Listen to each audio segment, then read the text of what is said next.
This is Dustin Dawn for our Deck Tech and Wrap Up for Bant Eldrazi in Modern for the PTQ testing.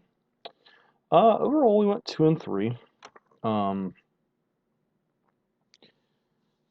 so, as I've said about the friendly leagues, some of the testing is very valid, some of the testing is very questionable. Round 1, we faced off against Mono Humans, which I've played in the local game store. It's a deck, it's fine. Round 5, we played against Ponza, which was very... Ponza's Ponza. It's a Blood Moon deck, which is bad for Eldrazi. It's a land destruction deck, which is bad for Eldrazi. It has posted some results at points in time. I don't know its current place in the meta. Might be good, might be too slow against Death Shadow. I'm not really sure which. Very frustrating to play against that deck. The Grixis Shadow matchup, I think, is close. Our opponent's draws were well. We kept a little bit of loose, slower hands against them, which they can really punish if they have the right disruption. Even with Rest in Peace and Worship Game 2, they still had, won through the Rest in Peace with a large Death Shadow and countered the Worship. So, a little frustrating, but that matchup is to be expected. Sometimes it's lopsided one way or the other. The Eldrazi Tron matchups, hit or miss. I mean, we won the one 2-0, we lost the other one 2-1. The second one especially was against an opponent who has one of the prestige portraits, which means in some format or other they've done exceedingly well at, so they're a good player. I'm presuming it may even be modern with that Eldrazi Tron deck they were playing. It was a very good back and forth matchup, very close. A little bit frustrating when the Tron decks seem to have Tron or very fast Eldrazi Temple draws each game. So it's kind of hard to overpower a deck that mulligans to 5 gets natural Tron, mulligans to 6 gets natural Tron. Not even map, it's just natural Tron. They do play a more powerful end game than even Bant Eldrazi, so kind of hard to play them on that axis. That said, that opponent played well, so, did get overpowered. I do think the matchup is close, might even be slightly favorable for Bant Eldrazi unless your opponent draws extremely hot. As for this build in particular, it's different than some builds. There's no clear consensus. I mean, your Paths, your Inconsturings, your Nobles, your Displacers, your Thought-Knots, Reality Smashers, Drowners, Engineer Explosives, those are almost all universally accepted cards. Dismember is a card I think that's really good in the current meta. It's good in the Eldrazi Tron, it's good against Death Shadow, good against a lot of other random creature decks. So I think the main deck is pretty close to where I want it.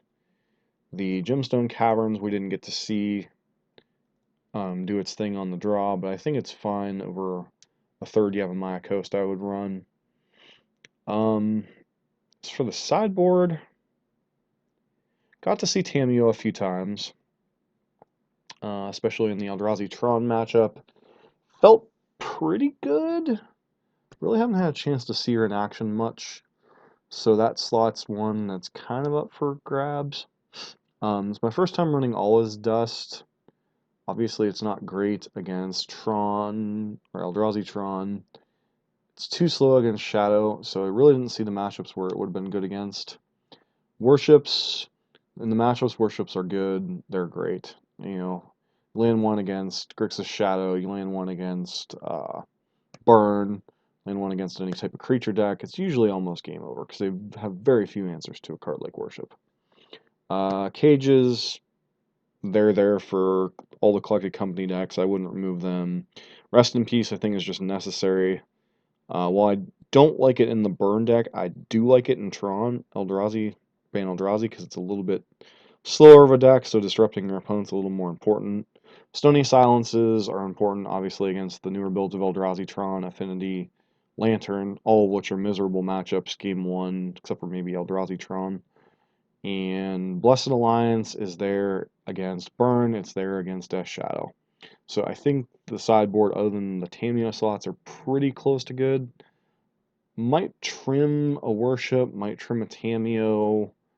You know, if you want something like Natural State in the board for things like Blood Moon or Affinity, maybe. I've just kind of come to the conclusion this deck, you're going to fold percentage points to Blood Moon. Maybe it's worth playing a few hate cards. I personally don't do it.